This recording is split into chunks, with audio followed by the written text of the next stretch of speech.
Sabe, todo mundo quer construir algo que dure, né? Seja na carreira, na vida pessoal, um legado, mas o que é que realmente fica com o passar do tempo?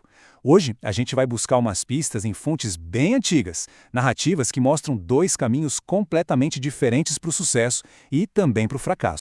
Então, a grande questão é essa: o que, de fato, constrói um legado que dura?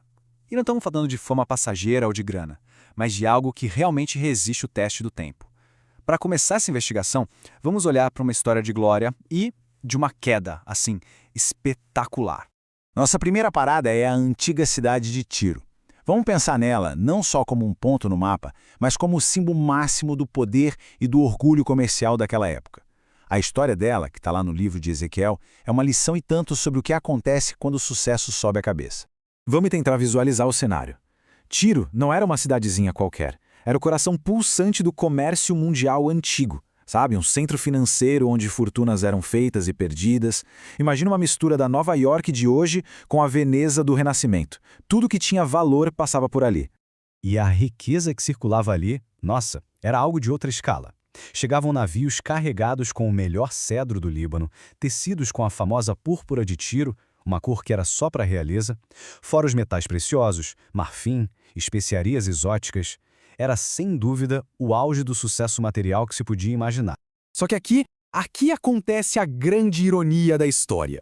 A mesma inteligência, a mesma sabedoria que construiu aquela metrópole foi envenenada pelo próprio brilho dela. A beleza e a riqueza geraram um orgulho tão, mas tão grande que a cidade se apaixonou por si mesma. E essa autoadmiração acabou sendo a sua ruína. Aí fica claro, né? O alicerce de Tiro era, na verdade, super frágil.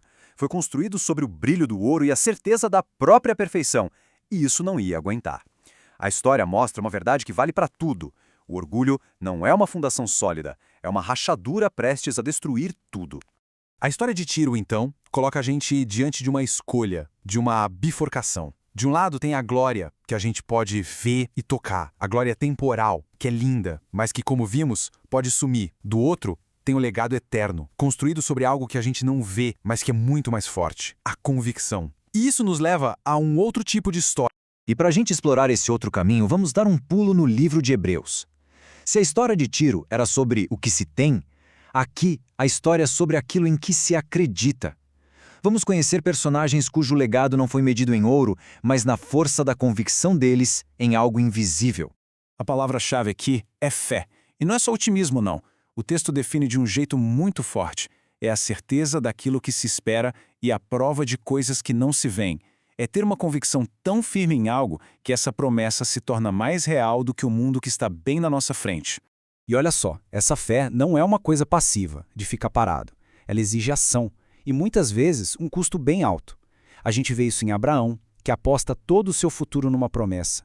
Em Moisés, que troca um palácio por um deserto por causa de um propósito maior. E até em Raabe, que arrisca a própria vida por acreditar em algo. Todos eles fizeram a mesma escolha. Abriram mão do que era seguro e visível por algo que só a convicção conseguia enxergar. Ok, já vimos a história do orgulho e as histórias da fé. Mas qual é a raiz disso tudo? Para entender o princípio por trás dessas escolhas, vamos dar uma olhada nos livros de Salmos e Provérbios. Eles mostram onde a verdadeira sabedoria realmente começa. A sabedoria, por essa ótica, começa com um ato de contemplação. É sobre parar, observar e refletir sobre algo que é maior do que a gente. É o oposto total do orgulho de Tiro, que só conseguia admirar o próprio reflexo. E essa contemplação leva a gente para um conceito fundamental, o temor do Senhor. E é super importante entender isso. Não se trata de ter medo, de terror, mas de ter reverência. É aquele sentimento de admiração profunda diante da complexidade das coisas, sabe? Isso naturalmente coloca nosso ego e nossas conquistas no devido lugar. E é essa perspectiva que, segundo esses textos, é o verdadeiro começo da sabedoria. Quando se tem essa base de reverência, a vida ganha estabilidade. Sem ela, a vida se parece com o que o livro de Provérbios chama de um gotejar contínuo. Aquela inquietação, aquela insatisfação que não para nunca. O orgulho de Tiro era exatamente isso.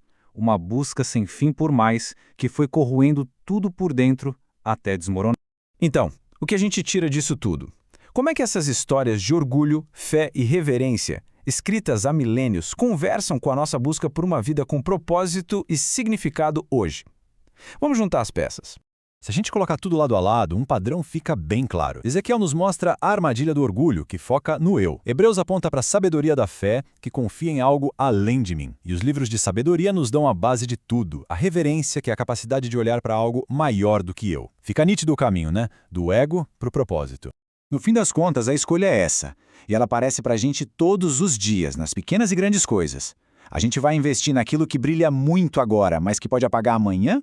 Ou vamos cultivar algo que talvez não seja tão chamativo, mas que tem raízes profundas de um valor que o tempo não consegue destruir? E assim a gente volta para a nossa pergunta do começo, só que agora ela tem um peso diferente. A questão não é só o que constrói um legado, mas sim sobre qual fundação a nossa própria vida está sendo construída. Na areia movediça do orgulho ou na rocha da reverência? Fica aí a reflexão.